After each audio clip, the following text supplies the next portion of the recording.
Bonjour à tous, je vous souhaite la bienvenue.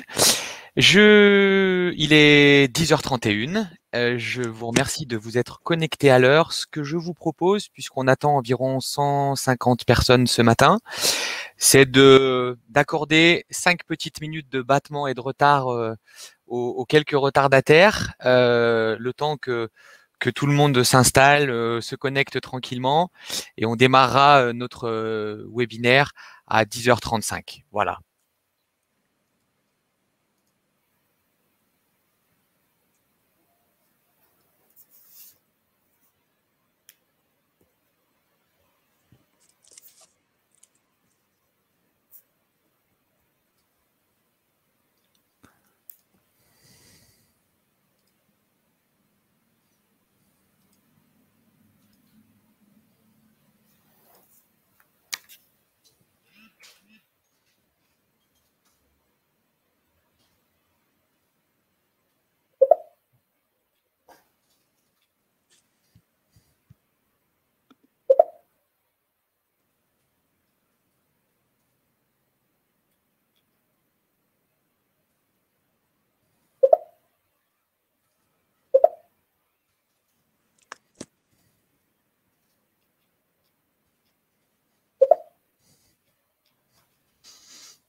Allez, plus que 2 petites minutes.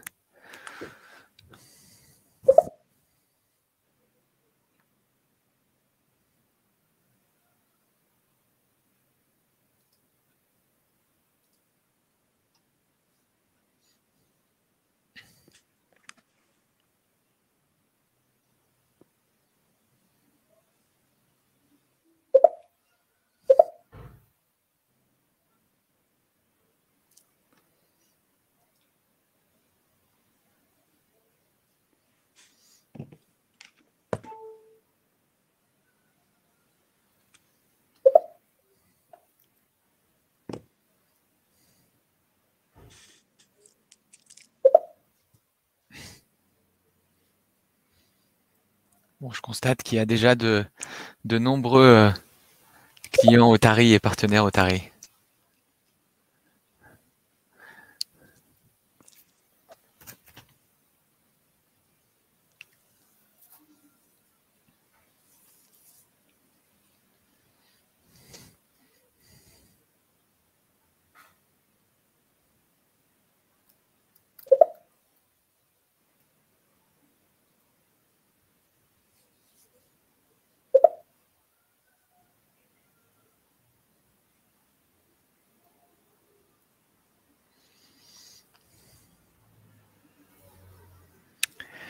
Allez, une petite minute. Eh ben non, c'est 10h35. Allez, comme promis, on démarre, puisque vous avez fait l'effort d'être présent à l'heure, donc on ne veut pas vous mettre en retard. Je vous souhaite la bienvenue à tous. Je suis Sébastien Enrault, pour ceux qui ne me connaissent pas, puisque je constate à la liste des participants qu'il y a un certain nombre effectivement de clients Otari que je connais pour un grand nombre d'entre eux, et d'autres que je ne connais pas. Donc je suis Sébastien Enrault, je suis un des 3 cofondateurs de la société Otari. Je vais bien sûr vous présenter très rapidement Otari dans quelques minutes, puisque l'enjeu c'est vraiment aujourd'hui d'être concentré sur un autre sujet qui sera co-animé par la société ESN Partners, qui est un promoteur partenaire de Otari depuis quelques temps maintenant.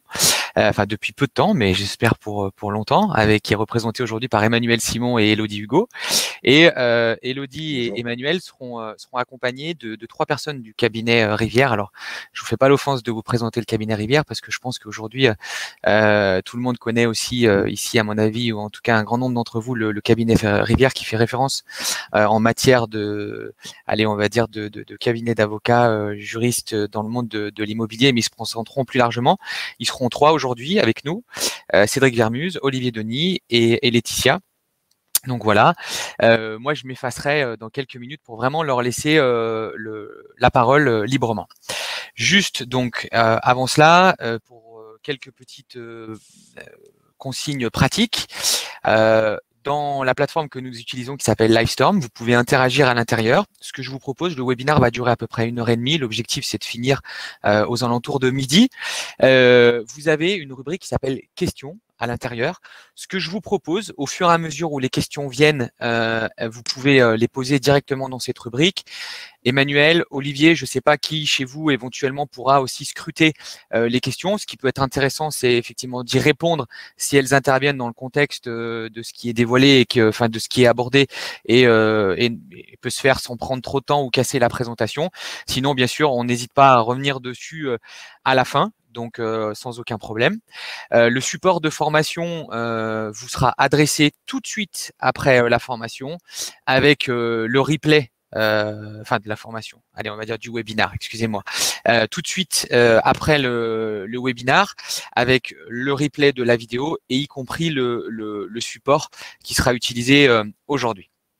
Voilà pour les consignes. Malheureusement, on ne peut pas vous laisser la parole puisque le compteur monte encore. On est déjà à peu près 80 personnes. On va monter, je pense, entre 100 et 120 personnes aujourd'hui. Donc, il serait très compliqué d'avoir une animation constructive avec autant d'intervenants. Voilà, donc pour revenir sur Otari, donc pour ceux qui ne connaissent pas Otari, Otari c'est une solution globale de distribution d'immobilier neuf qui a pour vocation aujourd'hui de simplifier le travail de plusieurs milliers de CGP. Nous sommes une société qui existe qui commercialise ses services depuis à peu près 18 mois.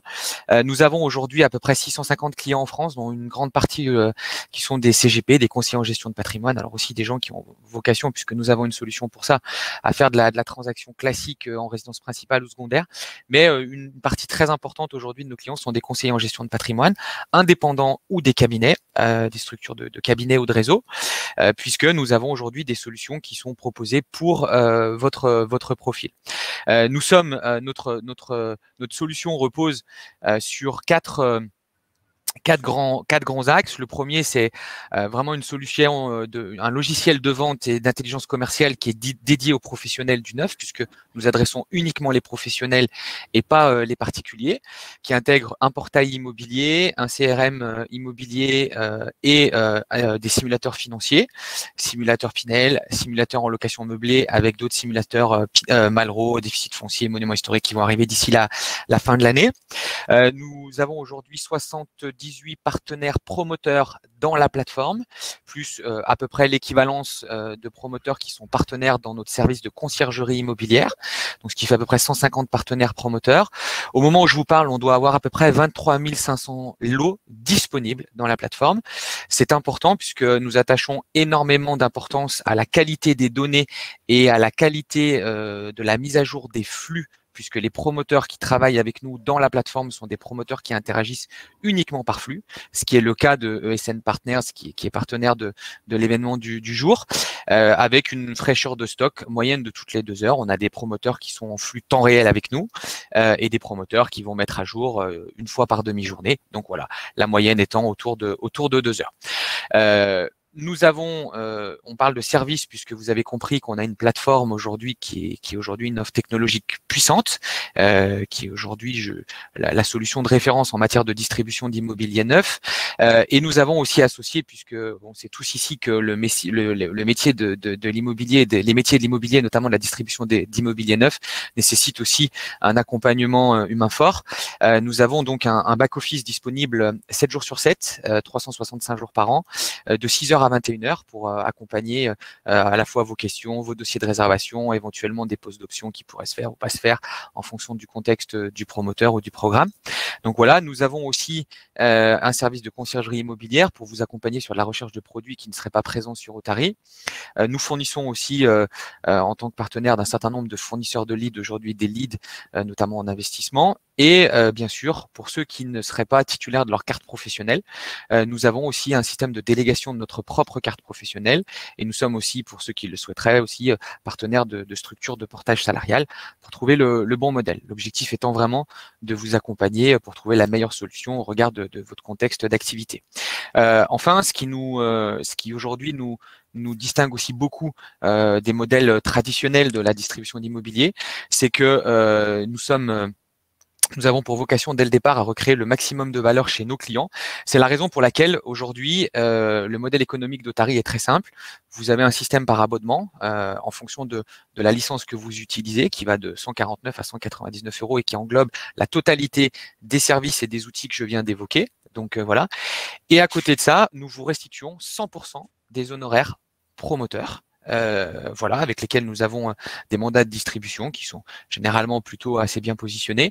Donc voilà, la seule chose, c'est que si vous pouvez, pour distribuer ces produits-là, soit utiliser vos propres mandats, et le cas échéant, vous reprenez 100% de votre rémunération. Si toutefois vous décidiez de passer par notre propre mandat pour commercialiser les produits, en fait, nous avons ce qu'on appelle des frais de gestion et d'intermédiation qui sont de 599 € hors taxe par bien, puisque nous gérons pour votre compte toute la phase administrative de la collecte des éléments pour notamment la préparation du contrat en signature électronique aujourd'hui que nous allons gérer avec le promoteur, jusqu'à l'encaissement, la facturation et l'encaissement des honoraires par le promoteur et au décaissement qui se fait sous 48 heures après l'encaissement de la part du promoteur, avec toutes les étapes successives qui accompagnent toutes les étapes administratives du suivi opérationnel du dossier.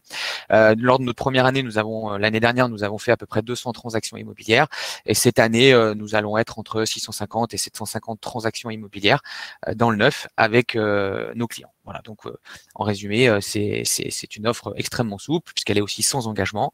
Elle vous permet vraiment de trouver le bon modèle de distribution que vous souhaitez appliquer en vous appuyant effectivement sur une technologie et une structure de service qui est vraiment dédiée à l'accompagnement dans l'immobilier neuf. Nous avons des programmes sur tout type de dispositifs, et ça va du Pinel à du monument historique, du Malraux, du déficit foncier, du Pinel optimisé, du Girardin, de la location meublée bien sûr, enfin bref, tous les dispositifs d'investissement qui peuvent vous intéresser, soit en ancien rénové, réhabilité, soit effectivement sur dispositifs neufs classiques. Voilà, j'ai assez parlé d'Otari. Ce que je vais faire maintenant, c'est laisser la parole à nos invités du jour, que je remercie puisqu'on a un joli parterre d'invités. Ça va être extrêmement intéressant et riche. Donc, je vous rappelle que aujourd'hui l'enjeu, c'est vraiment de parler du Pinel optimisé au déficit foncier dans sa variante ANA. Ce qu'il faut savoir, c'est que vous êtes de plus en plus nombreux aujourd'hui à nous solliciter sur des dispositifs rénovés, que ce soit par exemple le Pinel optimisé au déficit foncier sous ses différentes formes.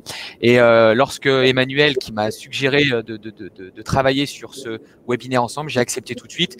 Et la réalité, c'est que je pense que c'est un sujet qui est clairement au cœur de vos préoccupations, ne serait-ce que lorsqu'on voit le nombre de participants qui se sont inscrits aujourd'hui.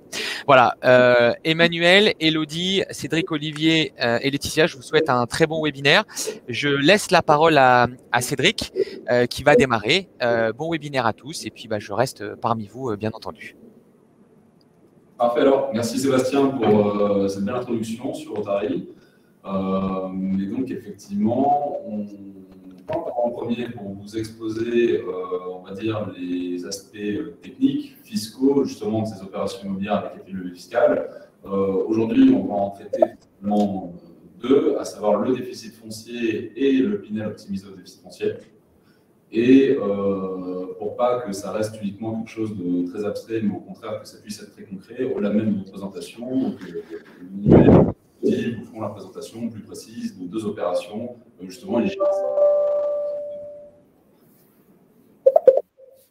Donc, en ce qui concerne les objectifs de cette présentation, très simplement, voilà, c'est peut-être de vous donner les clés pour comprendre le fonctionnement de ces dispositifs et mieux cibler les prospects à mettre en place, voilà, pour que vous puissiez conseiller au mieux aux clients. peut avancer dans le diapo, s'il vous plaît. Donc voilà. Possible.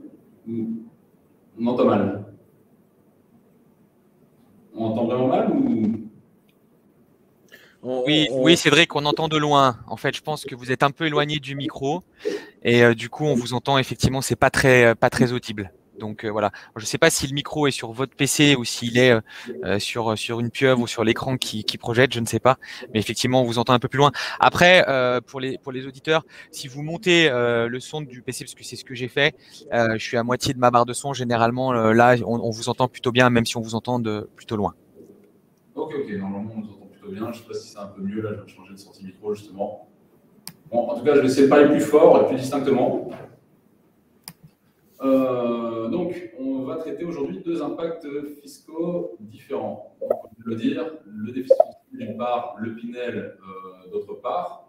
Le déficit foncier, on parle d'un impact en amont, parce qu'ici on va agir sur le revenu imposable et donc avant la détermination de l'impôt. Donc évidemment, plus on va réduire le revenu, et ben, moins on va payer d'impôt derrière. L'impact en aval, au contraire, donc le Pinel, on est après la détermination de l'impôt, c'est une réduction d'impôt classique. Et donc ensuite, on va avoir le mélange des deux, qui est le Pinel optimisé au déficit foncier. Donc si on peut avancer dans la présentation, en premier temps, on va parler du régime des déficits fonciers. Fiscalement, c'est extrêmement efficace. L'idée est de dire, on a un certain nombre de travaux qui peuvent être éligibles justement à ce régime fiscal.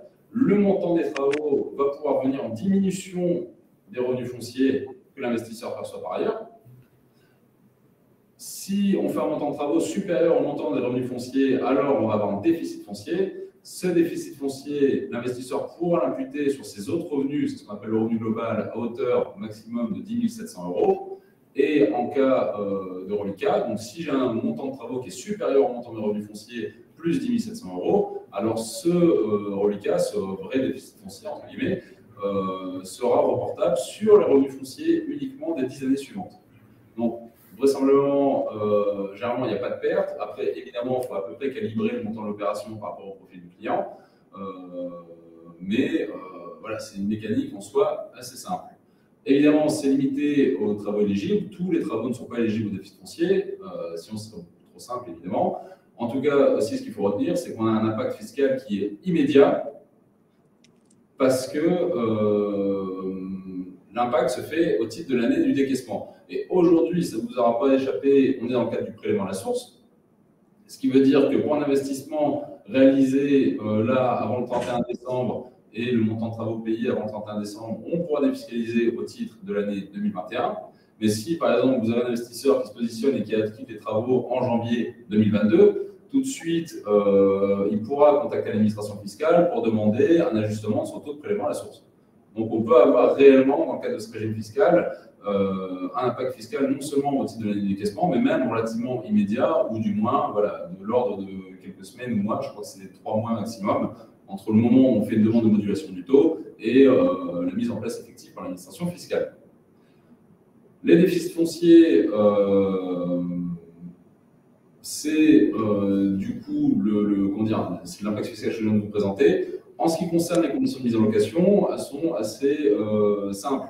C'est une mise en location nue du bien, ce qui exclut évidemment le meublé, et simplement pendant au moins 3 ans suivant la dernière imputation sur le revenu global.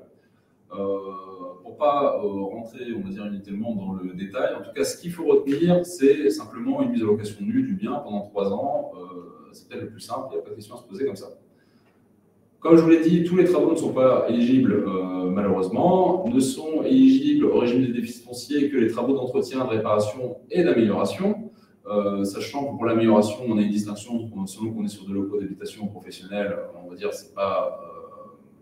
c'est pas la même définition, du moins des travaux déductibles, mais par opposition sont exclus les travaux de construction, de reconstruction, d'agrandissement ou de transformation. Typiquement, du coup, sur l'opération qui vous sera présentée par Emmanuel Simon et Elodie Hugo à la suite, l'opération de Marc en Barreul, on est sur du Pinel optimisé au déficit foncier, on est sur les travaux de transformation ici, donc le déficit foncier ne pourra porter sur le titre de cette opération que sur les parties extérieures de l'immeuble. C'est le rôle de notre cabinet, justement, d'intervenir en amont pour bien déterminer lesquels des travaux relèvent de l'un ou l'autre de ces régimes, puis justement vous assister assister vos clients dans la déclaration de leurs revenus au fur et à mesure de l'investissement, et évidemment, en cas de demande ultérieure de l'administration fiscale, d'avoir tous les justificatifs à disposition pour pouvoir apporter toutes les réponses et garantir réellement la fiscalité de l'investissement.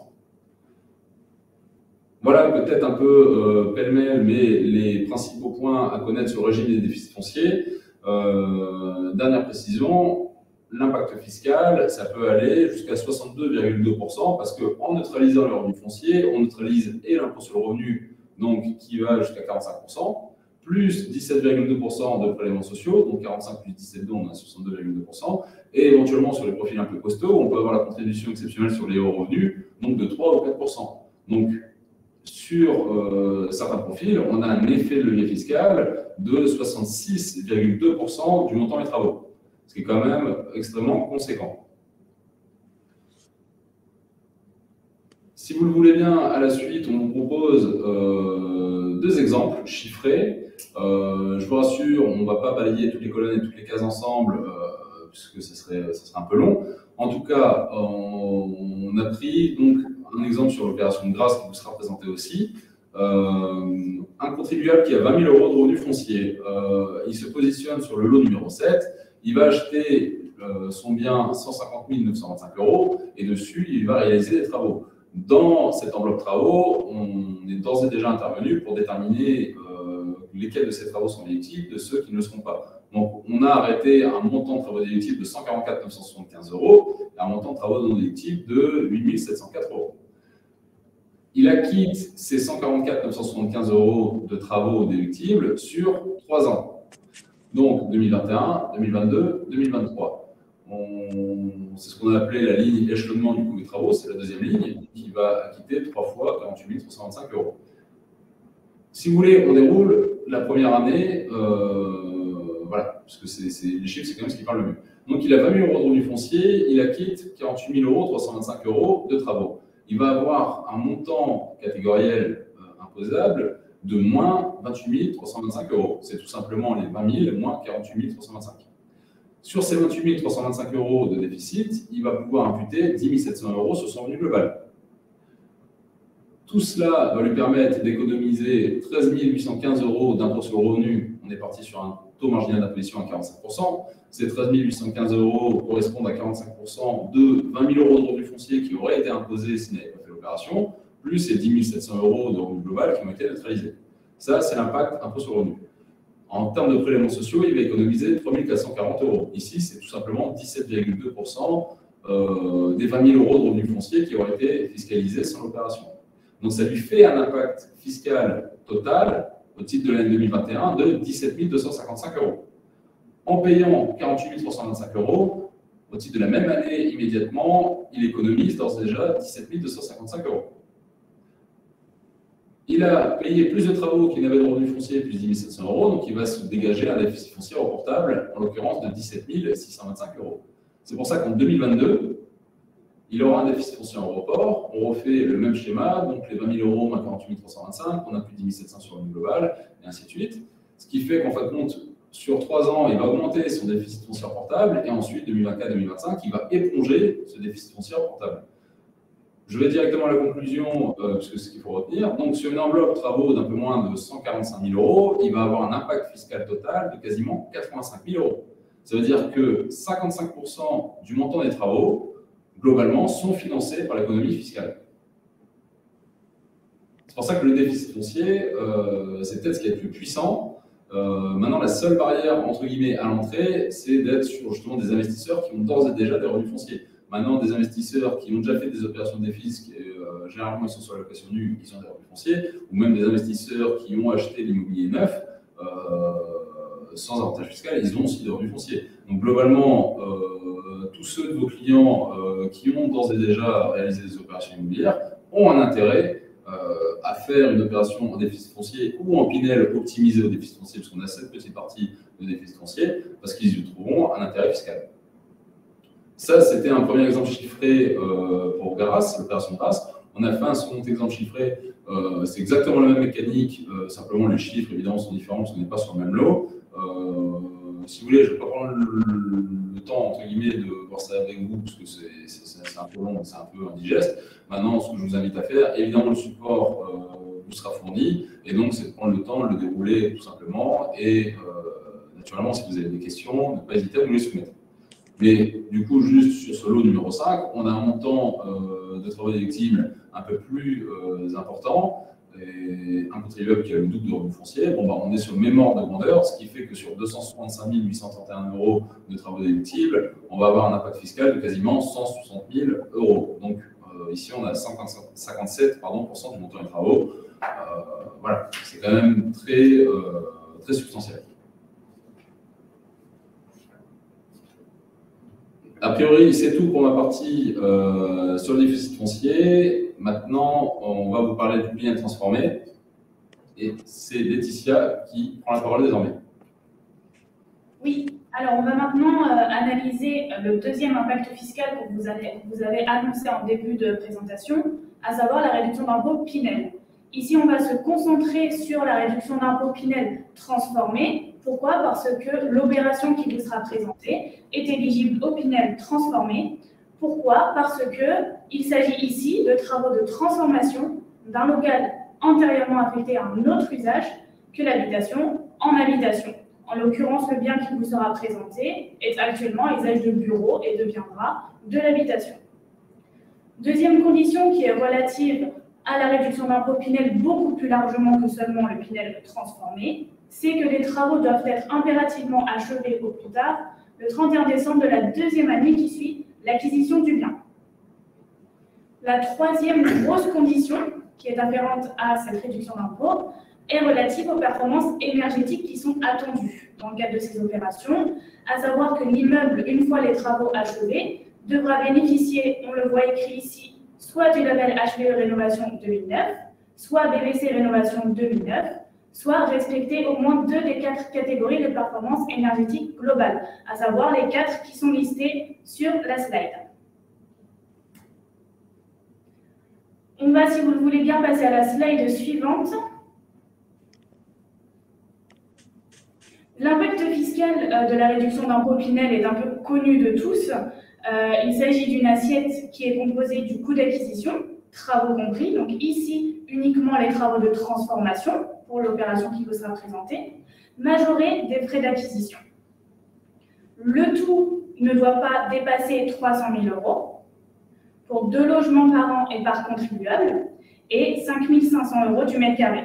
En sachant ici qu'on a un point qui est un peu spécifique, c'est que l'excédent de réduction d'impôt ne sera pas reportable. Point très important ici par rapport au déficit foncier qu'on a vu juste avant, ici l'impact fiscal n'arrive que l'année d'achèvement des travaux. C'est-à-dire qu'on va déclarer l'investissement Pinel une fois que les travaux sont achevés. De la même manière que pour le déficit foncier, on a également ici des conditions de mise en location qui doivent intervenir dans les 12 mois qui suivent l'achèvement des travaux.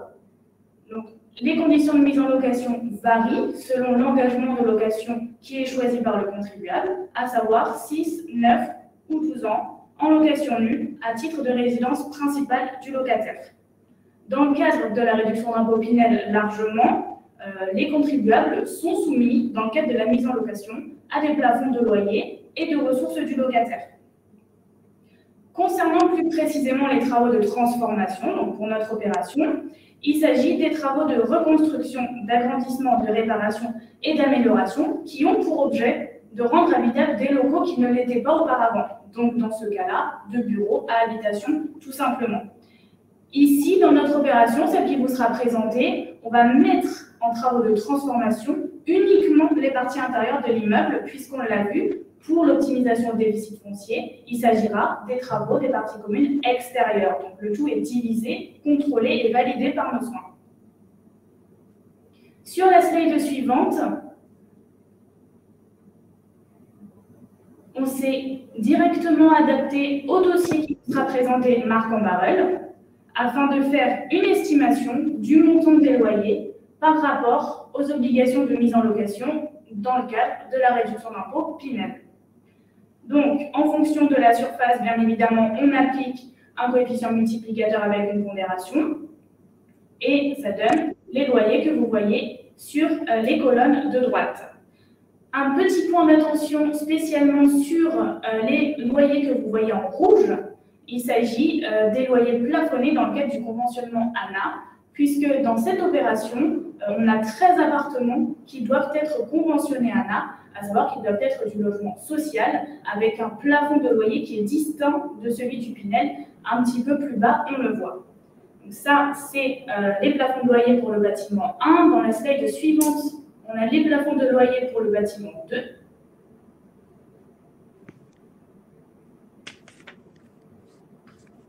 Voilà, très simple.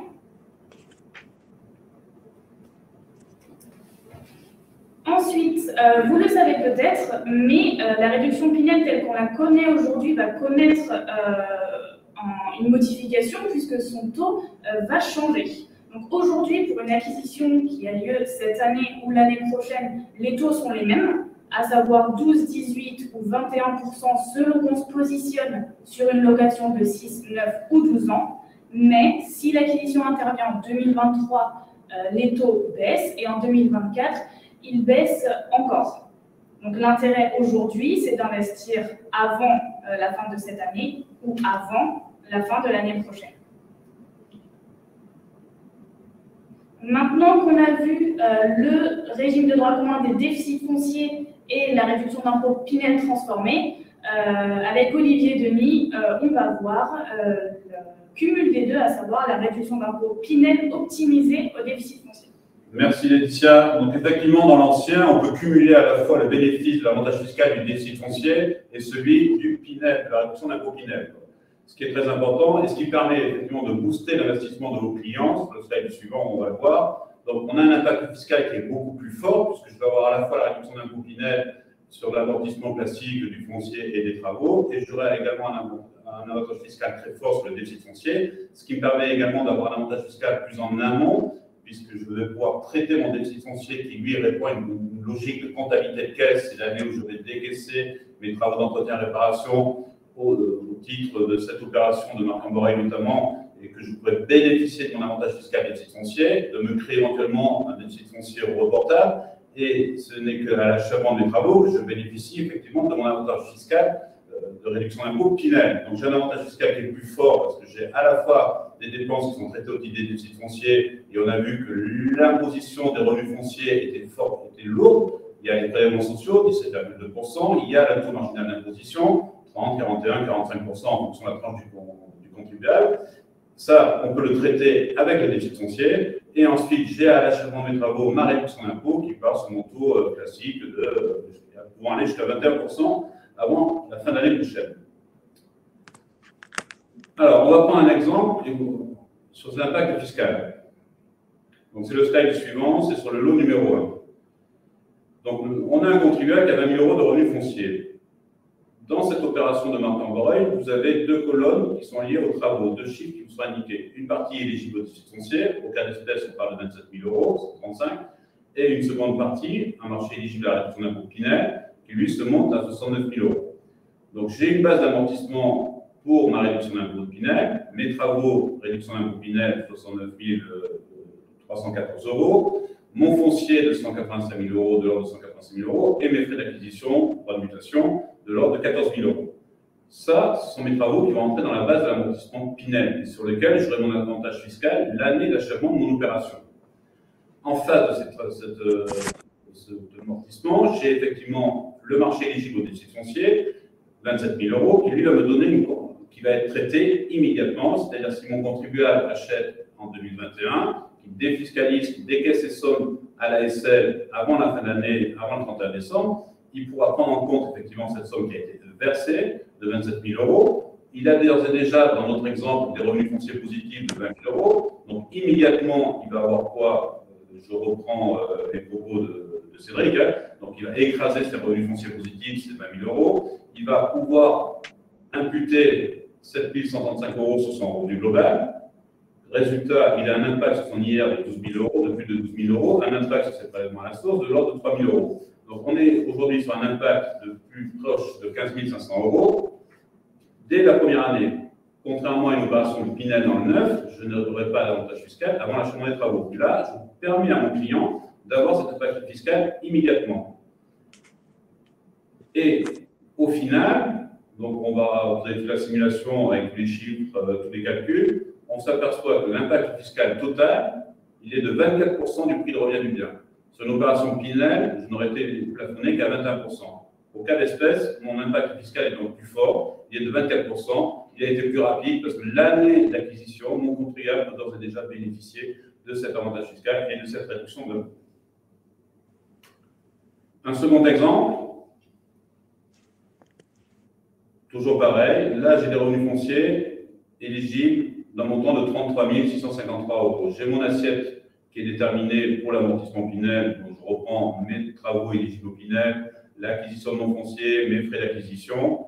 Et là, de la même manière, mon contribuable investisseur qui se titre, qui décaisse les fonds avant la fin d'année, avant le 31 décembre, va bénéficier immédiatement d'un avantage fiscal qui va lui permettre d'écraser ses revenus fonciers positifs, de faire l'économie sur ses prélèvements sociaux. Et au cas d'espèce, je me retrouve également avec une réduction d'impôt totale de l'ordre de 24% contre 21% si j'étais sur une opération de Pinel. Donc retenez bien que le Pinel optimisé au déficit foncier, outre le fait qu'il vous permet de vous trouver dans des immeubles anciens à réhabiliter certes ou à transformer, mais souvent plutôt mieux placés que dans l'immobilier neuf, puisqu'on n'est pas excentré, on va revenir, on va repositionner les clients sur la ville, nous permet d'avoir un avantage fiscal plus rapide et nous permet également d'avoir un avantage fiscal plus fort. Donc j'en termine avec le Pinel transformé et optimisé au déficit foncier. Si je ne dis pas de bêtises, oui. Et je te relaisse la parole, Cédric. Pour parler deux mots sur ce qu'on appelle la loi COS. La loi COS, c'est le pendant, on va dire, fiscal du conventionnement ANA. Quel est le fonctionnement? Le fonctionnement, donc le conventionnement ANA, on l'utilise dans justement les opérations, en l'occurrence l'opération de Marc en Barœul, pour satisfaire aux obligations de création de logements sociaux. Vous êtes tous des professionnels de l'immobilier, tout le monde le sait, on a la fameuse loi SRU qui impose un quota de création de logements sociaux dans chaque programme. Le conventionnement ANA permet justement, dans le cadre du montage du programme, donc son volet urbanistique, de satisfaire cette obligation.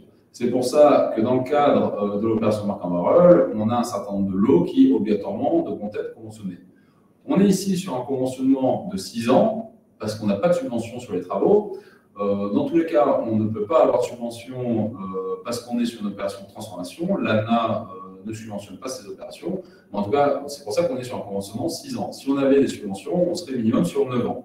Donc ici, on est quand même une période un peu plus courte.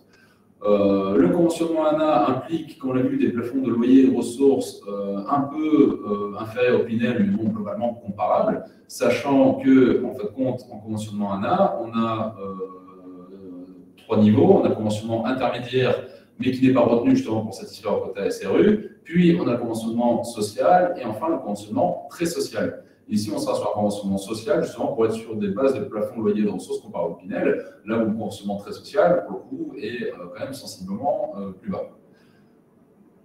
On sera aussi sur des logements, on a utilisé le terme diffus dans le programme, dans le sens où géographiquement, ils ne sont pas tous réunis au même endroit au sein du bâtiment, et du coup, on est sur des standards, normalement, voilà, de prestations de définition tout à fait semblables à ceux des autres logements du programme. Donc ça, on va dire, c'est pour le volet conventionnement ANA. Maintenant, la traduction justement fiscale de ce conventionnement, c'est-à-dire la diapo, voilà, juste pour terminer avant, ce conventionnement ANA dans le cadre de la loi COS permet un abattement fiscal de 70% des loyers bruts. C'est-à-dire que vous encaissez 100 € de loyer, vous ne déclarez que 30 € sur votre fiche d'impôt. Et évidemment, si vous avez 100 € de charges en face, par contre, vous n'allez pas déduire 70% des charges. Donc, dit autrement, j'ai 100 de loyer et 60 de charges. En temps normal, j'aurais dû déclarer 40. Là, j'ai 100 de loyer moins 70% d'abattement COS, donc j'en déclare que 30, mais je fais toujours moins mes 60 de charges. Donc, quand on met les chiffres en face, on se rend compte que ça fonctionne plutôt bien. Maintenant, la principale contrainte est que c'est exclusif du dispositif Pinel. On ne pourra pas cumuler les deux.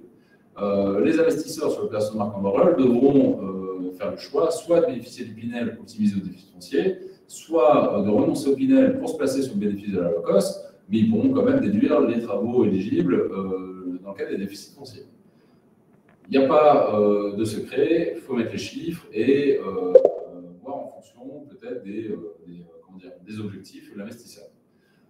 Autre avantage fiscal, la limite d'imputation sur le revenu global n'est plus de 10 700 €, mais de 15 300 €.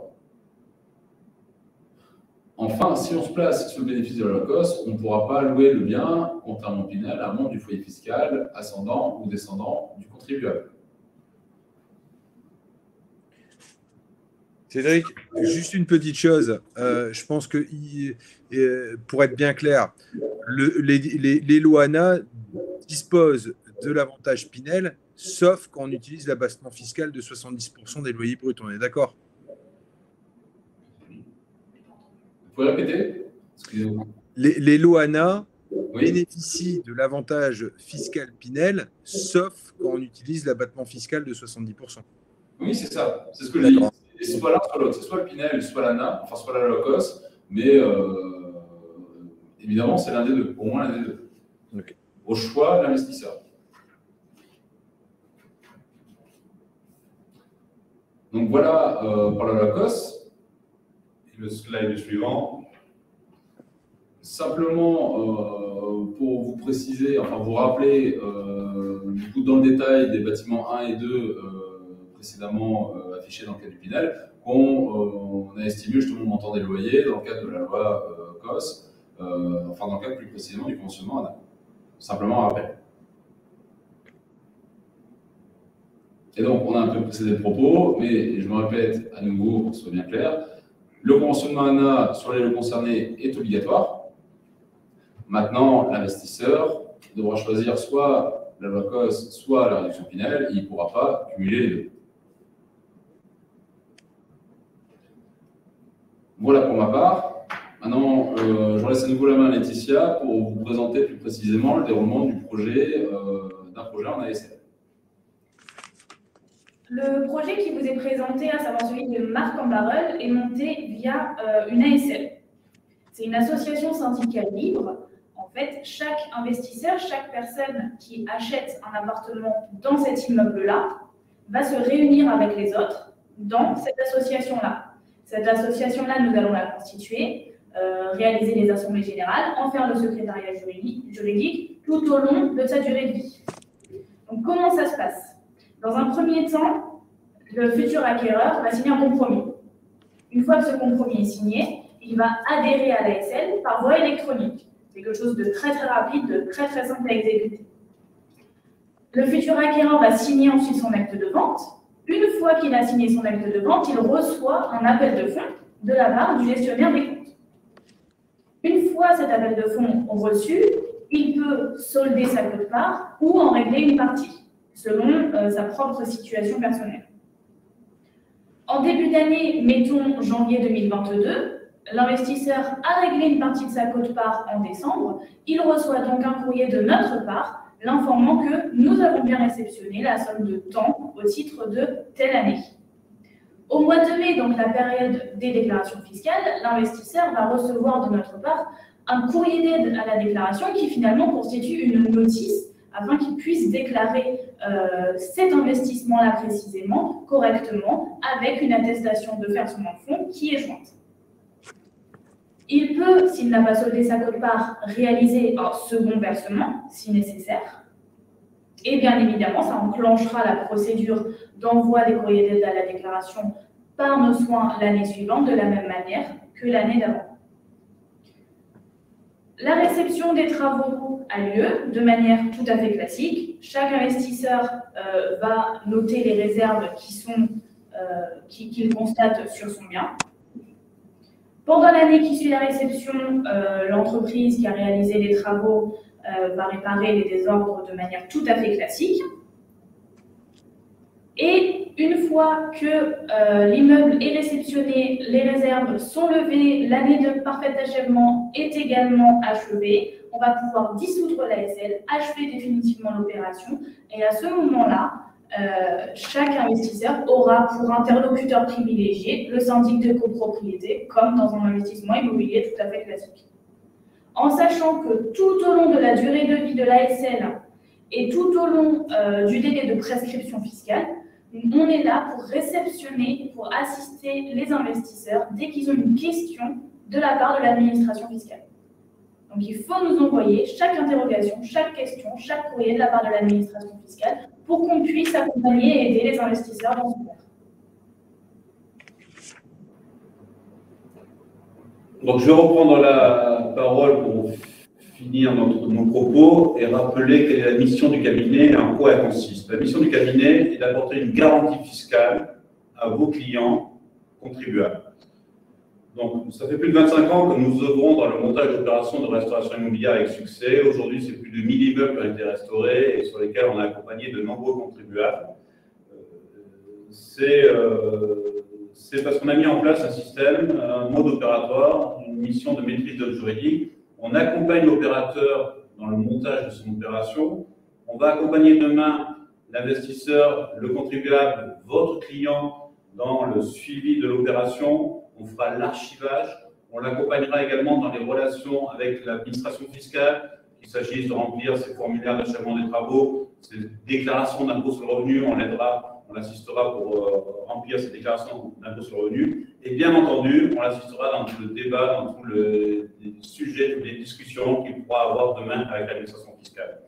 Et ça nous permet d'apporter cette garantie fiscale à vos investisseurs, qui est une véritable sécurité, puisque l'économie d'impôt, qui n'est pas neutre dans ce type d'investissement, mais nous, on vous la garantit. Vous êtes conseiller en gestion de patrimoine, vous vendez un produit sur lequel est apportée une garantie fiscale, de telle sorte que l'économie d'impôt de votre client investisseur ne sera jamais remise en question. Et c'est nous, cabinet d'avocats, qui allons l'accompagner sur ces sujets tout au long de l'opération. C'est nous qui demain allons prendre la main dans les discussions à venir éventuellement avec l'administration fiscale, et c'est nous qui l'assisterons également dans les sujets contentieux, s'il faut aller devant les juridictions administratives, y compris devant la cour administrative d'appel. Aujourd'hui, aucun de nos clients n'a été redressé sur ces sujets, et c'est grâce à ce mode opératoire qui a été mis en place, d'un véritable accompagnement tout au long de l'opération, en amont avec l'opérateur pour monter l'opération, pendant la durée du chantier avec le client investisseur pour faire l'archivage, pour être en mesure de répondre à l'administration fiscale. Et bien entendu, une fois que la SL est terminée, elle est dissoute, comme vous l'avez expliqué Laetitia, nous, on continue à exister, on a tous les éléments pour pouvoir répondre à l'administration fiscale dans l'intérêt de vos clients. Voilà, donc j'en ai fini avec la présentation. Un petit slide rapide, effectivement, avec la présentation de l'équipe. Donc, sur ce dossier de Marc Ambareuil, vous serez accompagné par Laetitia, Cédric et moi-même. Donc, il n'y a pas une seule personne du cabinet qui est attachée à suivre l'opération. Voilà, maintenant, je pense que nous avons terminé la partie fiscale, la plus indigeste, on va dire, de cette réunion. Et je laisse la parole à Emmanuel et à Elodie pour vous présenter ces belles opérations de Marc Ambareuil et de Grasse sur lesquelles nous avons traité et nous avons apporté notre garantie fiscale. Emmanuel. Merci Olivier. Alors, je vais... Sébastien, je peux prendre la main là? Je pense que tu peux y aller, Manu. Ok. Alors, je vais vous présenter déjà un petit peu la région Hauts-de-France. Ce qui est important sur l'opération de Marc Ambareuil, c'est déjà, puisqu'on on fait une présentation au niveau national là, actuellement, c'est déjà de vous présenter quelques points sur cette région. Donc, la région Hauts-de-France, aujourd'hui, c'est une région avec plus de 6 millions d'habitants. C'est la 3e région de France la plus peuplée. C'est également la 3e région pour l'enseignement supérieur avec plus de 200 000 étudiants inscrits. C'est aussi la première région pour la formation des ingénieurs. On a également aujourd'hui sur cette région 3 grands ports qui sont Dunkerque, Calais, Boulogne, plus de 1100 km d'autoroutes. C'est important également au niveau des infrastructures. Et enfin, les lignes TGV, Eurostar, TER, ça représente à peu près 10% du réseau national. Au niveau du département du Nord, le département du Nord va représenter plus de 2 600 000 habitants. L'économie du département est tournée essentiellement sur 3 domaines, qui est la santé, le tertiaire et l'innovation. Ce que je vais vous faire voir maintenant, c'est merci. c'est une carte un petit peu résumée qui va vous permettre en fin de compte de mieux présenter le projet de Marc-en-Barœul qu'on considère aujourd'hui dans le Nord comme un petit peu le Neuilly lillois. Alors, on vous a fait une carte qui va vous permettre un petit peu, pour ceux qui ne sont pas de la région, de connaître un petit peu plus Lille et la métropole urbaine de Lille. Alors, les métropoles urbaines, la MEL, on est sur 1 200 000 habitants, on a à peu près 130 000 étudiants, 32 000 entreprises, 96 lignes de bus, tramway, métro, 2 gares de TGV et l'aéroport de Lille-Léquin. Sur cette carte, vous allez voir tout ce qui est enseignement supérieur, également donc l'éducation, les principaux axes et moyens de transport sur la ville, et ainsi que les principaux employeurs. Alors, je vais commencer par tout ce qui est éducation. Sur l'éducation, vous allez avoir le campus, comme vous voyez, de Villeneuve-d'Ascq, Lille 1 et Lille 3. Avec les grandes écoles, on aura plus de 5000 étudiants. Vous aurez également l'Université catholique de Lille, elle qui se situe dans le centre de Lille, où vous aurez plus de 25 500 étudiants. Sur le parc également Eurasanté, vous avez plus de 1200 étudiants. Donc ça, c'est ce qui représente un petit peu les principaux pôles universitaires de Lille. À côté, vous allez avoir à l'entrée de Lille, donc côté nord, vous aurez le parc Euralimentaire qui est dédié aux produits locaux et de saison, et plus particulièrement le parc Euratechnologie qui est dédié, lui, principalement sur l'innovation. Vous avez plus de 3500 salariés dessus. C'est une niche au niveau de tout ce qui est nouvelles technologies. Juste derrière ce parc, vous avez le parc Eurasanté. Alors, le parc Eurasanté, c'est le plus grand campus hospitalo-universitaire d'Europe. Vous avez 7 hôpitaux, 4 facultés, plus de 100 entreprises sur le secteur, plus de 12 500 professionnels de santé et plus de 2800 salariés. Ça, c'est important quand vous présentez en fin de compte la ville et la métropole urbaine de Lille, et plus particulièrement derrière pour présenter aujourd'hui le Marc-en-Barœul. Derrière, vous avez sur le centre-ville de Lille le parc donc Euralille, qui est le 3e quartier d'affaires de France, 14 000 emplois, 250 entreprises, finance, assurance, télécom, conseil en informatique. Ensuite, l'Illenium, qui est un nouveau projet qui vient de sortir également, environ 10 000 emplois sur ce secteur-là également. Léquin et les alentours, là, Léquin, vous avez l'aéroport de Léquin, c'est à peu près 2 millions de passagers. Et vous avez également tout le parc avec les entreprises aux alentours de Léquin qui sont essentiellement dédiées sur le transport et le commerce de gros. Là, vous aurez 10 000 salariés, 336 entreprises. Vous avez le parc également de la Haute-Borne, qui sont des laboratoires d'enseignement de recherche. Vous avez 1300 enseignements, 50 000 étudiants et 60 laboratoires de recherche sur ce parc-là. Alors, vous voyez, quand on va se rapprocher de Marc, vous avez le parc Euralille, comme je vous le disais, le 3e quartier d'affaires. Juste à côté, vous avez la gare Lille-Europe. En fait, quand vous avez Lille, juste derrière, donc vous avez la Madeleine, Marc-en-Barœul. Donc, on est en accès direct puisqu'on a un tramway qui mène directement sur Marc-en-Barœul, qui va partir du centre-ville de Lille. Vous avez cette gare Lille-Europe. On a la gare Lille-Europe, la gare Lille-Flandre. La gare Lille-Europe, ça permet de relier Londres en 1h20. On est à 35 minutes de Bruxelles, 2h20 de Stockholm, 50 minutes de Roissy, 62 de Paris et 3 heures d'Amsterdam. Donc ça, c'est également important parce qu'aujourd'hui, sur la ville, on vend de plus en plus à des Parisiens. On a de plus en plus de Parisiens investisseurs et de plus en plus de Parisiens qui achètent en accession à la propriété. Puisqu'en fait, vous êtes qu'à 1 heure de Paris.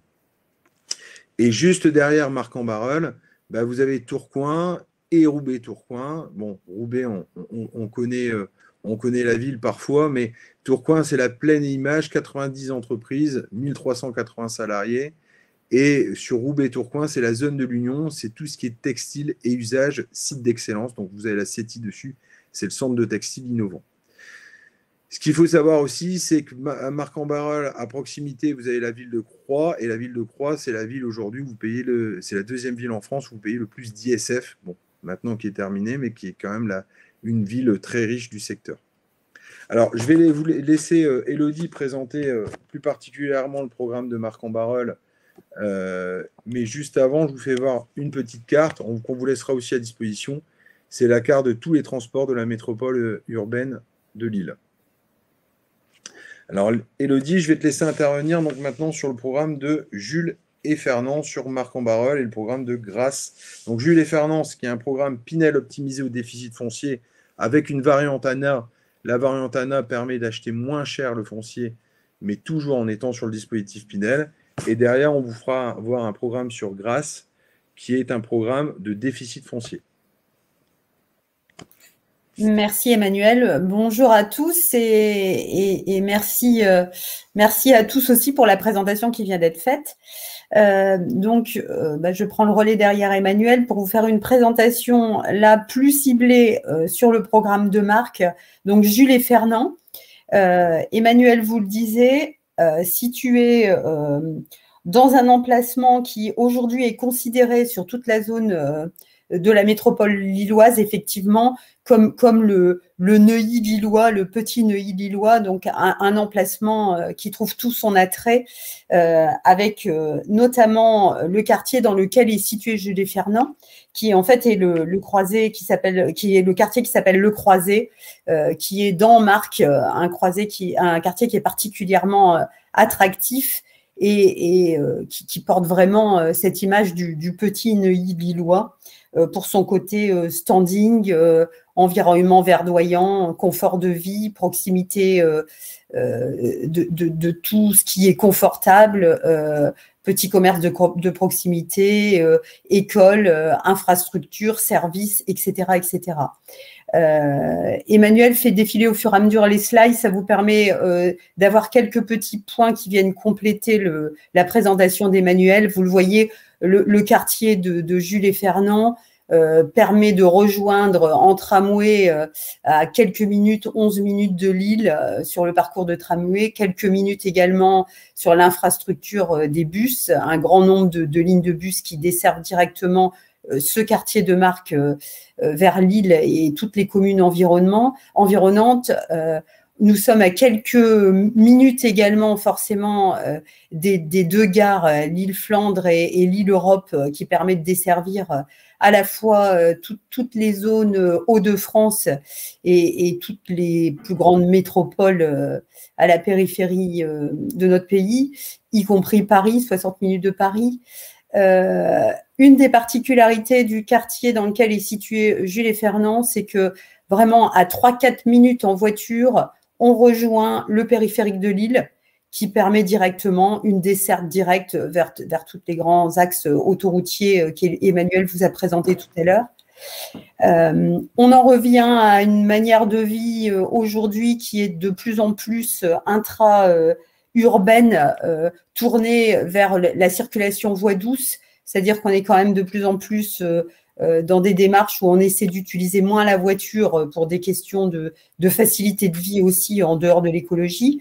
Et donc, on le voit, un accès rapide par tout ce qui est vélo, Vélib, etc. L'usage de la trottinette aujourd'hui qui est assez forte dans toutes les grosses métropoles.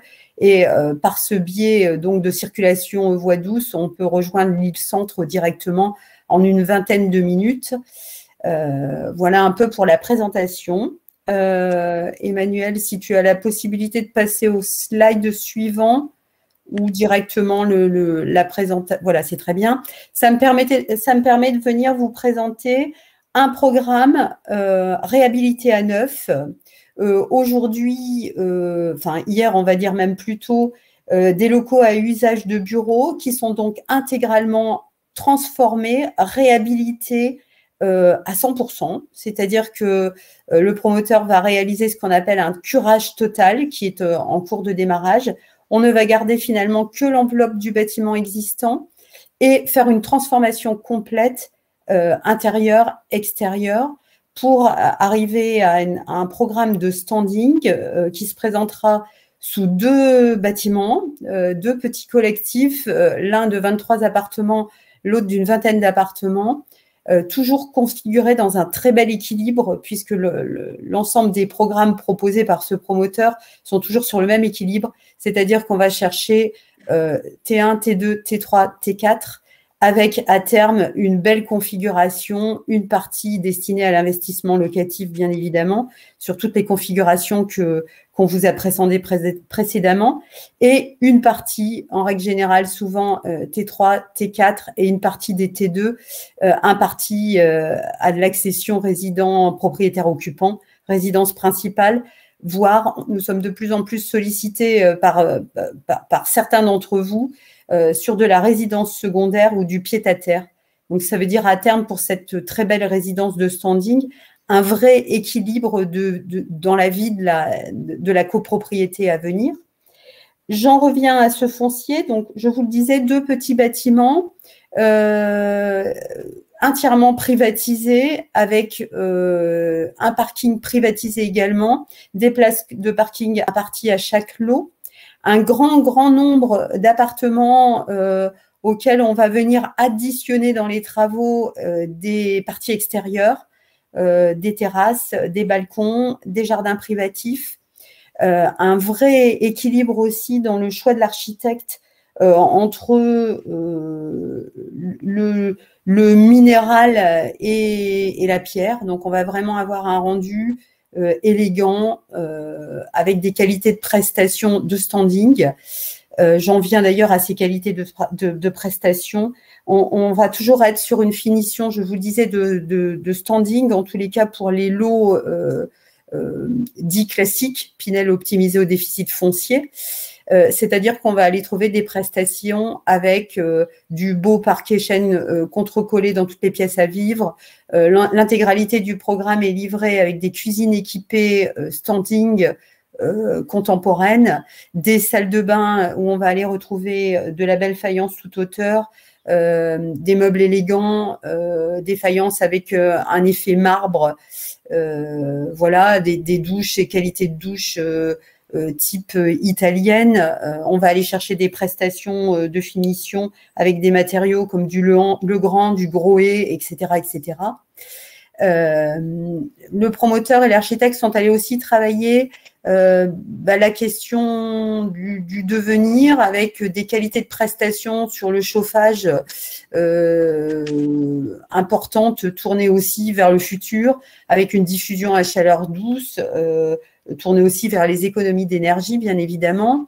Quelques petits plus, vous le voyez dans le slide, on va chercher des systèmes de LED, aujourd'hui qu'on va retrouver de plus en plus dans les finitions de demain. Un petit plus aussi, souvent on se retrouve sur de la livraison où tout est présenté en blanc. Là, on fait une petite proposition ludique avec la possibilité d'aller chercher un peu de sur-mesure avec des murs de couleur, notamment la possibilité d'additionner un mur de couleur. Bon, ça peut sembler un peu du détail, mais pour l'ensemble des conseillers, vous savez que quelquefois, c'est ce petit détail qui peut aller créer aussi un peu la différence ludique chez des clients qui aiment mettre leurs petites touches. Voilà. Alors, bien évidemment, quand on va s'intéresser à la résidence principale, la partie du sur-mesure, on va bien évidemment pouvoir la pousser beaucoup plus loin. Aujourd'hui, par exemple, pour vous donner un exemple, on a encore la possibilité d'aller fusionner certains lots. On commence à avoir des demandes de grande surface. Voilà, n'hésitez pas à revenir vers nous. Vous allez avoir accès, bien évidemment, à une grille de lots avec des typologies. Eh bien, aujourd'hui, en fonction de l'avancée de la commercialisation, on a encore la possibilité de fusionner certains de ces lots. Donc, sur ce point de vue-là, n'hésitez pas à nous contacter, bien évidemment.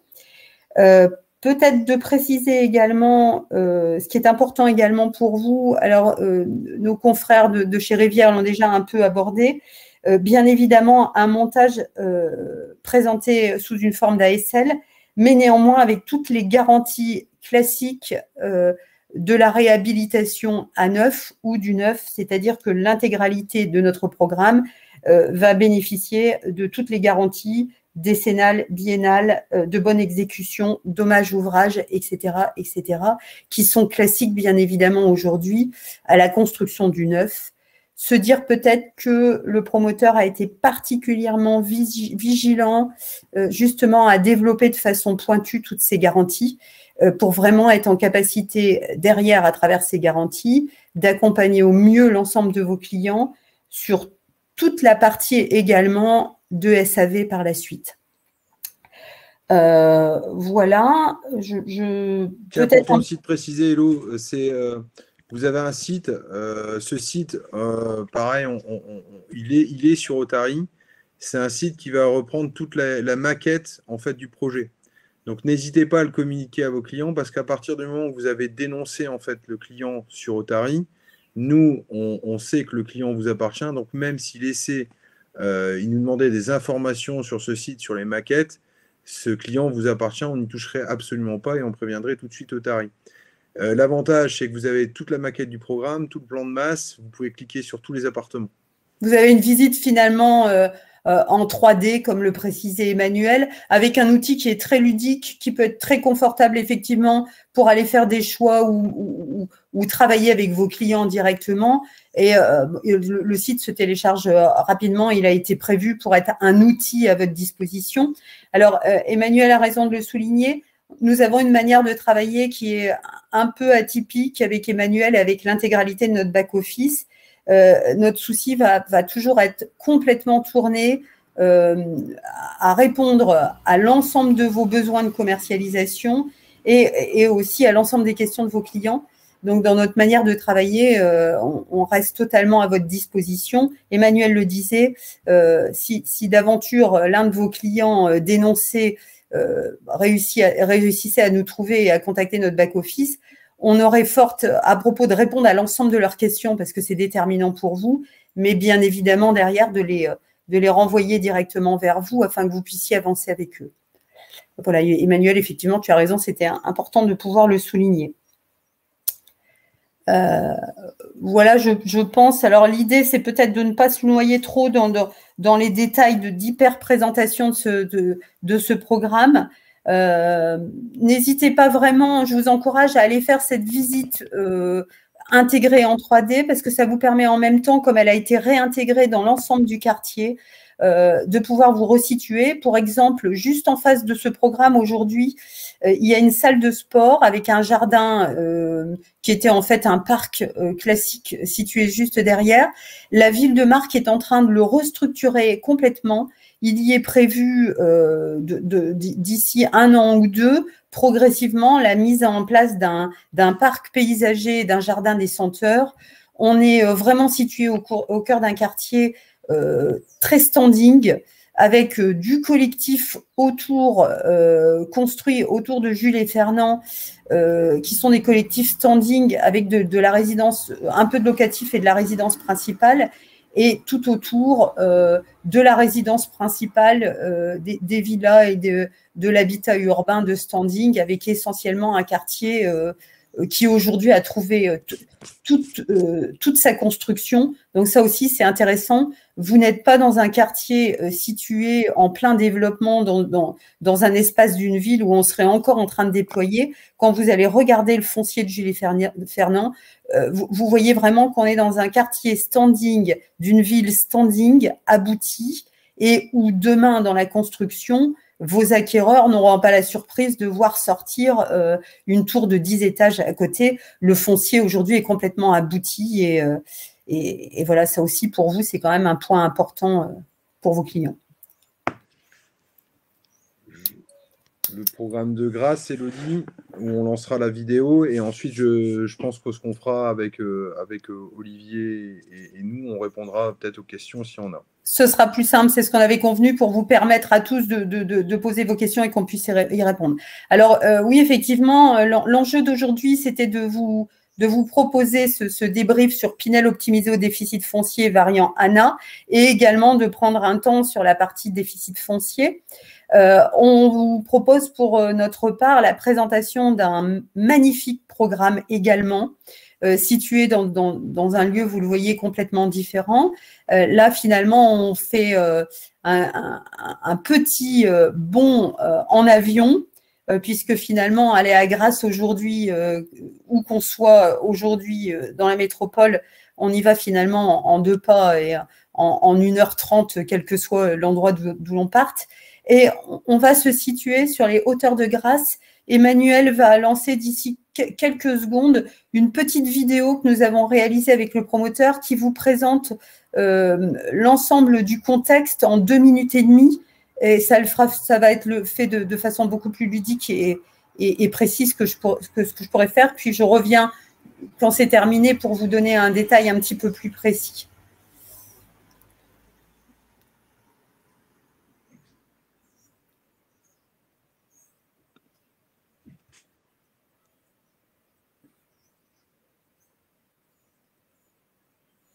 Alors, à cette étape-là, normalement, Emmanuel, pour combler sa manipulation, devrait chanter, mais je pense qu'il va s'abstenir ce matin.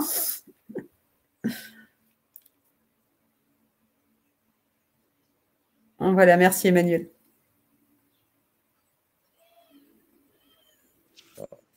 Alors, par contre, je ne suis pas sûre qu'il y ait le son.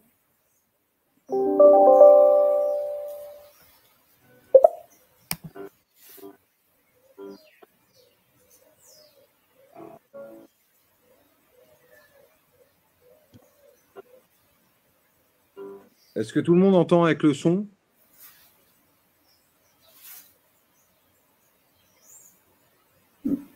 Moi, je n'entends pas le son, Emmanuel. Tu n'entends pas le son? Bon, bah, on va juste...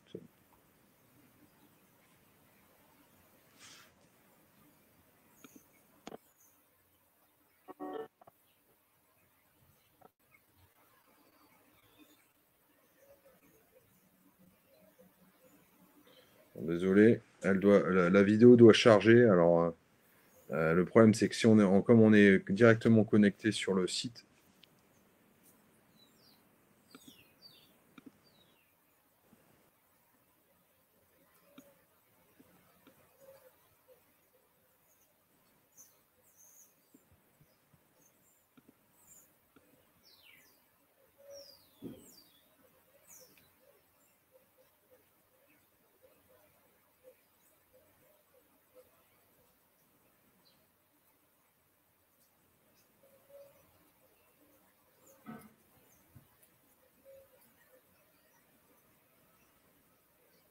J'ai juste besoin que tu me dises, Emmanuel, si tu la laisses se charger ou tu veux qu'on fasse une présentation verbale.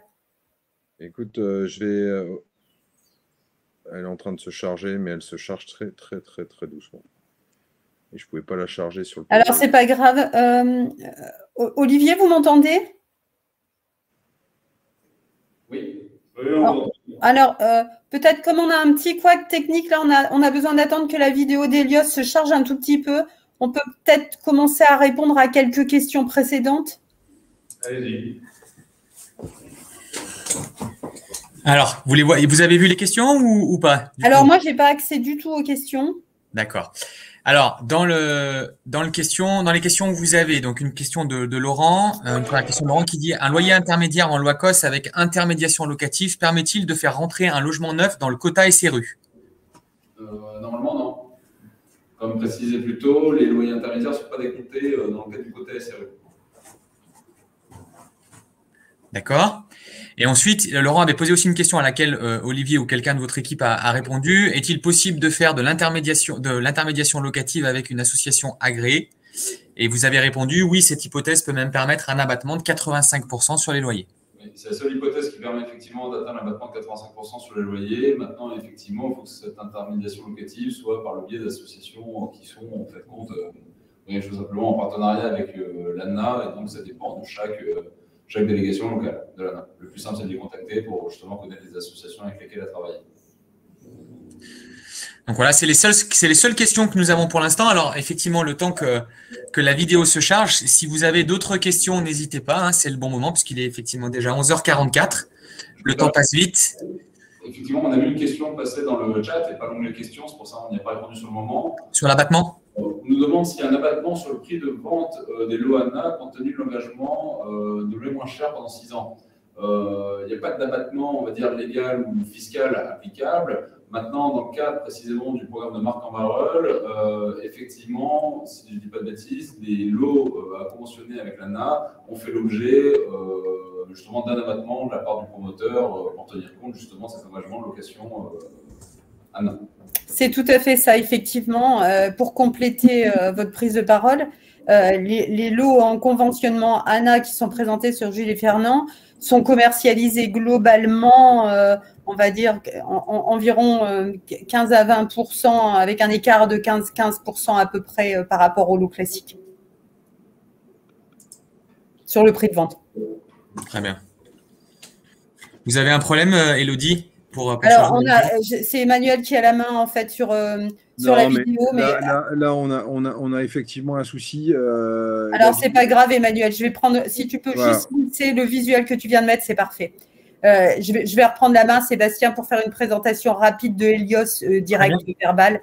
Elle sera un peu moins ludique que la vidéo qui avait été réalisée, mais bon, on mettra peut-être à disposition sur votre site la vidéo pour que vos partenaires puissent y avoir accès par la suite, si c'est possible, Sébastien.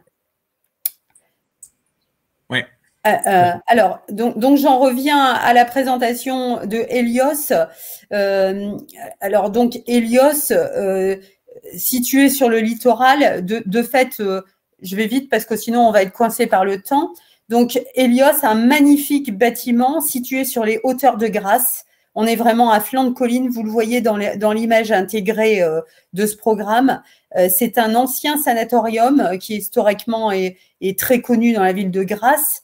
Alors, je vous fais fi du détail de la ville de Grasse qui elle-même est, on va dire, quasiment mondialement connue pour ses parfumeries. Je pense qu'aujourd'hui, ça reste le cœur de la culture de Grasse. C'est vraiment sa culture du parfum qui est référencée partout dans le monde. Donc, paradoxalement, dans les villes de France, ça reste partout dans le monde une ville qui est bien localisée et qui est connue.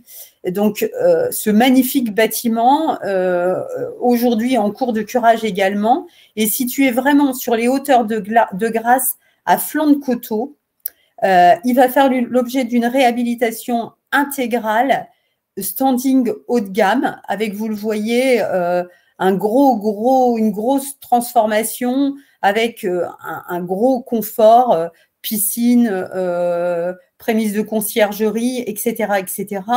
Et ce programme est réhabilité à destination, pour une grande partie, de résidences secondaires, résidence principale et résidence secondaire, avec sur ces derniers niveaux une magnifique vue au large, bien évidemment, puisqu'on est à une trentaine de kilomètres de la côte.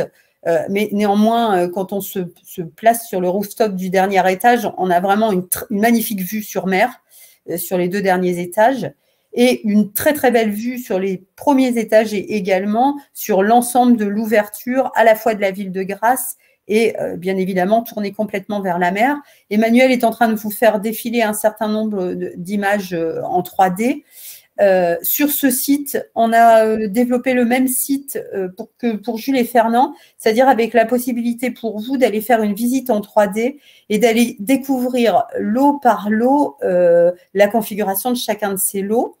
Donc, je vous le disais, un programme dédié à la résidence principale, résidence secondaire, résidence touristique, avec montage classique et également montage en déficit foncier sur un grand nombre de lots. Donc, je ne vous en fais pas le détail ici, mais vous trouverez ce détail sur le site Otari directement, sur toutes les grilles de prix, avec un delta entre le foncier, sur toute la partie déficit foncier, le delta entre foncier et travaux qui tourne en moyenne par lot à peu près à 60% foncier, 40% travaux. Une possibilité, bien que les réalisations prévisionnelles avec les cabinets d'architectes soient déjà sur de la finition standing haut de gamme, on garde bien évidemment, comme toujours, la possibilité aussi de pouvoir faire un peu de sur-mesure à partir du moment où ça reste bien évidemment des configurations qui soient raisonnables et qui tiennent compte de l'existant du foncier et de ce qu'on ne peut pas toucher.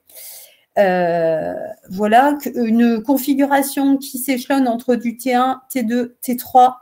Possibilité, bien évidemment, il y a des lots qui sont déjà prévus à la fusion.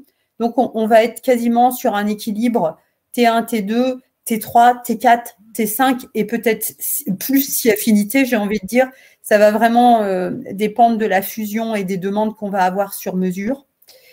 Voilà, de très très belles prestations. On a édité pour ce programme un très très beau book de vente dans lesquels vous allez retrouver à chaque fois 2 ou 3 images 3D d'illustration en fait de chaque lot. Que dire de plus, Emmanuel? La possibilité après d'aller retravailler tout ce qui est nécessaire pour donner un maximum d'éléments, à la fois à vous, commerciaux, pour être à l'aise et confortable avec vos clients, mais aussi auprès de vos clients. Bien évidemment, je me tiens totalement à votre disposition pour pouvoir vous accueillir sur place de façon finalement assez simple à partir du moment où on s'y prend à l'avance. Parce que j'ai un métier qui est terrible et qui me permet quand même des déplacements réguliers à Grasse pour aller vous accompagner et faire des visites sur place. Voilà. Que dire de plus, Emmanuel? Je ne sais pas si tu souhaitais compléter. Alors, on n'a pas pu présenter ce petit film. C'est dommage de ne pas avoir pu présenter le film, mais comme elles sont en streaming, c'est hyper compliqué puisque là, les réseaux il est déjà pris avec la vidéo de Tari. Donc en fait, on vous renverra le lien afin que vous puissiez voir la vidéo. Donc là, on voulait vraiment étayer avec deux beaux programmes. Un programme qui va lui tourner plutôt sur le Pinel optimisé au déficit foncier et avec la variante ANA, et un très beau programme, lui, qui va être plutôt dans le sud, où on a de la résidence secondaire et qui a aussi été monté en déficit foncier avec le cabinet Rivière. Donc les deux programmes ont été montés avec le cabinet Rivière et Olivier Denis. Et donc, en fait, sur ces deux programmes, nous, en tant que commercialisateurs, quand vous commercialisez ce programme, vous êtes derrière tranquille au niveau de la fiscalité, puisque vous avez derrière Rivière qui s'occupe de tout. Donc ça, je trouve ça quand même très, très, très bien sur ce genre d'opération. Et peut-être, Emmanuel, préciser que, effectivement, comme notre métier est vraiment d'accompagner nos promoteurs du démarrage de la recherche jusqu'à la fin, bien évidemment, on est totalement à votre disposition puisque ces fonciers, de leur genèse jusqu'à leur naissance et même leur SAV, on les mettrait sur le bout des doigts puisqu'on y passe beaucoup de temps dans ces fonciers. Donc, n'hésitez pas aussi, sur les aspects plus techniques, à nous contacter. Voilà, on a la capacité et la connaissance suffisamment fine de chacun des lots pour être capable de répondre à chacune de vos questions techniques aussi, bien évidemment. Voilà. Bon, ben voilà, merci à tous de votre attention. J'attends peut-être un peu. Sébastien reprend la main. C'est tout bon, je suis là, effectivement. J'avais coupé ma vidéo pour pas vous pénaliser et mon micro. Écoutez, il est 11h52, donc on est parfaitement dans le timing, ce qui est excellent. Merci beaucoup au cabinet Rivière et à ESN Partners d'avoir tout d'abord pris l'initiative, parce qu'effectivement, c'est vous et notamment Emmanuel qui m'avez sollicité pour ce webinaire extrêmement intéressant et à mon avis tout à fait dans les problématiques, on va dire dans les intérêts actuels de la profession de nos professionnels gestionnaires de patrimoine. Je vous invite vraiment à découvrir les programmes de ESN Partners pour ceux qui sont nos clients ici qui utilisent Otari au quotidien. Dans Otari, ils sont présents. Il y a, je crois, de mémoire 6 ou 7 programmes, Emmanuel, Elodie, quelque chose comme ça. Oui, c'est ça. Tous à peu près dans les mêmes philosophies. Essentiellement de la réhabilitation. Comment? Essentiellement de la réhabilitation. Oui, exactement, tout à fait. La réhabilitation du Pinel optimisé, du déficit foncier. Donc voilà, bien entendu, vous le savez, pour ceux qui ont chez nous, on fait aucune rétention d'informations donc vis-à-vis des promoteurs. Donc si vous avez besoin de joindre Emmanuel, Elodie, vous nous sollicitez, il n'y a pas de souci. Emmanuel, Elodie, est-ce que dans le support de présentation, vous aviez mis vos coordonnées à la fin du support? On va les rajouter. Voilà, ça serait bien. Comme ça, au moins, les gens peuvent prendre contact directement avec vous. Il n'y a pas de souci. Encore une fois, merci à tous.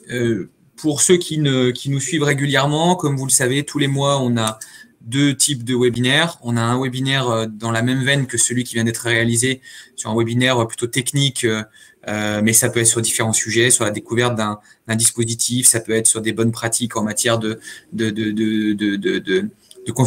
publication et de génération de leads sur les réseaux sociaux, comme on va avoir prochainement. Enfin, voilà, tous les mois, on a ces webinaires un peu techniques sur différentes thématiques. Et on a aussi, chaque mois, un webinaire qui s'appelle 1 heure un territoire, où on emmène, en fait, on va dire, nos clients et nos sympathisants à découvrir un territoire. Donc là, d'ici la fin de l'année, on découvrira la métropole. On a découvert la Melle, il n'y a pas très longtemps. Donc voilà, avec un de vos confrères en région lilloise qui s'appelle le Sigla 9. Donc voilà, qui est un gros opérateur aussi du Nord.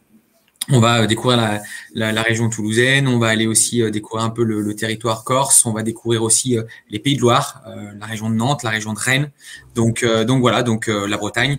Donc voilà, donc tout ça pour vous dire que n'hésitez pas, allez sur notre page LinkedIn, n'hésitez pas à vous abonner, parce que toutes nos publications, en fait, toutes nos invitations sont publiées dessus, elles sont accessibles pour tout le monde.